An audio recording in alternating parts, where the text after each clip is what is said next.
नमस्कार। आज हम राजनीतिक विकास के साधन हमने पूर्व की कक्षा में देख रहे थे। उन्हीं में हमने 3 पॉइंट्स हमने देख लिए थे। उसके आगे के पॉइंट्स हम लोग देखेंगे। तो एक बार जो हमने कल देखा था उसको एक बार रिपीट कर लेते हैं। सबसे पहली बात जो है कि राजनीतिक विकास के जो साधन हैं, यानी राजनीतिक विकास की प्रक्रिया में जो जो चीज़ें भाग लेती हैं, मुख्य रूप से भाग लेती हैं, उनके बारे में हम लोग देख रहे थे। जिसमें सबसे पहले हमने क्रांतिकारी नेता के बारे में देखा था।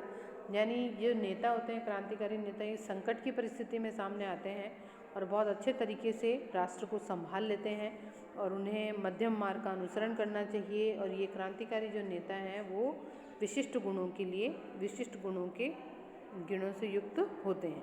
फिर दूसरा हमने देखा था राजनीतिक दल। राजनीतिक दल का भी राजनीतिक विकास की प्रक्रिया को गति देने में बहुत बड़ा योगदान होता है, क्योंकि राजनीतिक दल के माध्यम से लोग उसकी विचारधारा से जुड़ते हैं और फिर उन विचारधारा के अनुरूप जो उन्हें विचारधाराएं अच्छी लगती हैं तो फिर उसके बाद वो उसके रूप में उसके साथ जुड़ जाते हैं। तीसरा है सेना। सेना भी मैंने आपको बताया कि विकासशील देशों में ऐसा देखने को मिला है कि सेना भी एक विकल्प के रूप में सामने आती है और सारी शक्तियों को अपने हाथ में ले लेती है। और सेना का उद्देश्य राजनीतिक तंत्र को और अधिक कार्यकुशल और आधुनिक बनाना होता है। तो विकासशील देशों में शासन को स्थायित्व प्रदान करने का कार्य सेना भी करती है। फिर आता है आधुनिक नौकरशाही। तो आधुनिक नौकरशाही द्वारा भी राजनीतिक विकास में परिवर्तन की भूमिका अदा की जाती है।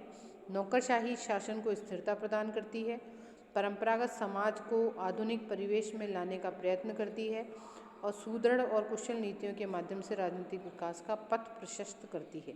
यानी जो नौकरशाही है, ब्यूरोक्रेट्स हैं, प्रशासन के लोग हैं, वे भी अपनी बहुत बड़ी भूमिका निभाते हैं सामाजिक परिवर्तन और राजनीतिक परिवर्तन लाने में, क्योंकि ये जो नौकरशाही है ये नियमों को लागू करती है, जागरूक करती है लोगों को और लोगों को उनसे जोड़ती है।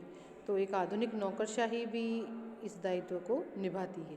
फिर है राष्ट्रीयता की भावना का विकास। तो राष्ट्रीयता की भावना के विकास और एक राष्ट्रीय राज्य के निर्माण से भी राजनीतिक विकास होता है।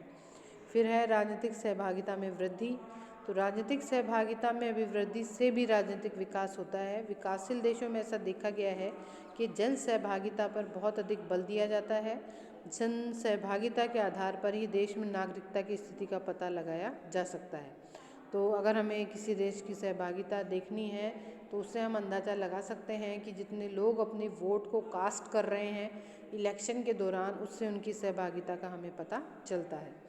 फिर हम इसके बाद आएंगे कि आमंड और पावेल जो हैं वो राजनीतिक विकास की जो विशेषताएं बताते हैं, क्योंकि लुशियन पाई ने जो विशेषताएं बताई वो हमने देख ली थी। अब आमंड और पावेल क्या क्या परिभाषाएं बताते हैं, विशेषताएं बताते हैं, एक बार उस पर भी हम लोग चर्चा करेंगे। तो आमंड और पावेल के अनुसार राजनीतिक विकास राजनीतिक संरचनाओं का अभिवृद्धि, विभिन्नीकरण, विशेषीकरण और राजनीतिक संस्कृति का बढ़ा हुआ लौकिकीकरण है। यहाँ कई चीज़ें इस्तेमाल हुई हैं संरचनाओं में अभी। तो विभिन्नीकरण और विशेषीकरण, यानी जो संस्था जिस कार्य को कर रही है वो विशेषतः उसी के लिए बनी हो, और विभिन्नीकरण का मतलब है कि कार्यों का सेपरेशन किया जाए। और संस्कृति का बढ़ा हुआ लौकिकीकरण, यानी जो कार्य किए जा रहे हैं सरकार के द्वारा, व्यवस्था के द्वारा, वो सबके लिए सही हो। फिर है आमंड और पावेल ने जो दी हैं, इनकी 3 विशेषताएं हैं: भूमि का विभिन्नीकरण, उपव्यवस्था की स्वायत्तता और लौकिकीकरण। तो सबसे पहली बात जो है भूमि का विभिन्नीकरण। संरचना का विभिन्न इतना महत्वपूर्ण है जितना कि भूमिका का विभिन्नीकरण। पूर्व सोवियत संघ में संरचना का विभिन्नीकरण पाया जाता था किंतु भूमिका का विभिन्नीकरण नहीं पाया जाता था।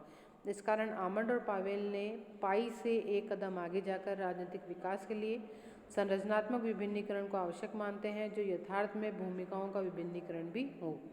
उदाहरण के लिए यदि किसी राजनीतिक व्यवस्था में कार्यपालिका की भूमिका का निष्पादन करे, व्यवस्थापिका का और न्यायपालिका का निष्पादन नहीं करे तो इसका भूमिका विभिन्नीकरण नहीं माना जाएगा। यानी जो संस्था जिस कार्य को वो करना है उसे ही वही कार्य करना चाहिए, एक दूसरे के कार्य में हस्तक्षेप नहीं करना चाहिए। दूसरा जो है वो है उपव्यवस्था की स्वायत्तता। पाई ने जिसे क्षमता कहा है, आमंड और पावेल ने उसे उपव्यवस्था की स्वायत्तता कहा है। इनका मत है कि भूमि का विभिन्नीकरण तब तक संभव नहीं हो सकता जब तक राजनीतिक व्यवस्था की उपव्यवस्थाओं को स्वायत्तता प्राप्त नहीं हो। उपव्यवस्था की स्वायत्तता शक्ति के स्थान पर केंद्रीकरण के स्थान पर विकेंद्रीकरण का संकेत देती है। उपव्यवस्था की स्वायत्तता वाली राजनीतिक व्यवस्था में सारी मांगें सीधे एक केंद्र पर स्थित सरकार के पास नहीं आती हैं, बल्कि अन्य संरचना और उपव्यवस्थाओं को प्राप्त होने के कारण उन्हें निर्णयों के रूपांतरण की व्यवस्था में अनेक स्तरों पर हो जाती है। यानी अगर आपकी कोई लोकल यानी आप कह सकते हैं स्थानीय स्तर की कोई समस्या है, तो उस स्थानीय स्तर की समस्या को सुलझाने के लिए स्थानीय स्तर की इकाई हो जो आपकी प्रॉब्लम को सॉल्व आउट कर दे, आपको डायरेक्ट केंद्र से बात ना करनी पड़े, तो वो कहलाएगा उपव्यवस्था की स्वायत्तता। फिर हम आते हैं तीसरी पर, वो है लौकिकीकरण। आमंड और पावेल ने राजनीतिक विकास की जो तीसरी विशेषता बताई है वो है लौकिकीकरण। ये इसका संबंध सही रूप में संस्कृति से है। परंपरागतता से दूर हटने और धर्मनिरपेक्षता की तरफ समाज तभी बढ़ सकते हैं जबकि व्यक्तियों में वह समानता आए जिसकी बात पाई ने राजनीतिक विकास की विशेषता में बताई थी। किसी राजनीतिक समाज में लौकिकीकरण का संबंध लोगों की अभिवृद्धि और परिवर्तन आने से है और अभिवृत्तात्मक परिवर्तन समानता के साथ ही चलता है।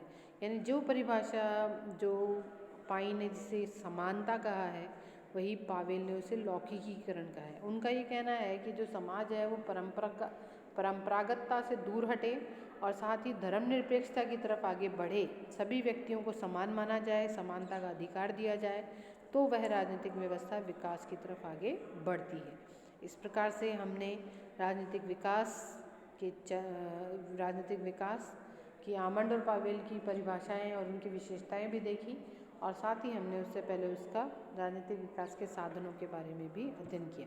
इस प्रकार से हम देखने को मिलता है कि राजनीतिक विकास जो है वो वहीं होगा जहाँ समानता, क्षमता और विभिन्नीकरण पाया जाता है। यानी जो भी नए नए डेवलप्ड कंट्री थे या डेवलप हो रहे थे जो कंट्रीज़, उनके देशों से ये अपेक्षा की गई कि वो इस प्रकार का ढांचा विकसित करें या इस प्रकार से आगे बढ़ें लोकतंत्र को ले जाने में कि वे राजनीतिक विकास की चरणों की तरफ आगे बढ़ते चले जाएं। इस प्रकार राजनीतिक विकास कि हमें इन्हीं चीज़ों को इसमें पढ़ना है। तो सभी विद्यार्थियों से अनुरोध है कि ये जो टॉपिक्स हैं इनको ध्यान से पढ़िएगा, ये बहुत इम्पोर्टेंट है। धन्यवाद।